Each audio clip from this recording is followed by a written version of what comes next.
পৃথিবীতে যেদিন তুমি এসেছিলে, সারা পৃথিবীর মানুষ, তোমার বাড়ির মানুষজন সেদিন কি করছিল? হাসছিল। তোমার জন্য মিষ্টি বিতরণ হয়েছিল আনন্দে। এবং জীবনটাকে এইভাবে গঠন করে যেতে হবে, যেদিন তুমি এই পৃথিবী থেকে চলে যাবে সেদিন সমগ্র পৃথিবী তোমার জন্য কাঁদবে, আর তুমি হাসতে হাসতে পৃথিবী থেকে বিদায় নেবে।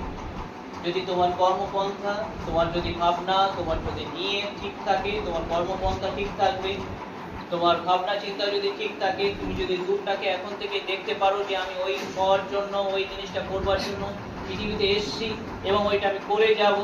আজ থেকে যদি তোমার পথ একদম পরিষ্কার থাকে, তুমি যদি জানো তোমার গন্তব্য কোথায়, কি করতে তুমি পৃথিবীতে এসছো, তাহলে আজ থেকে শুরু করে দাও তোমার সেই পথ চলাটা।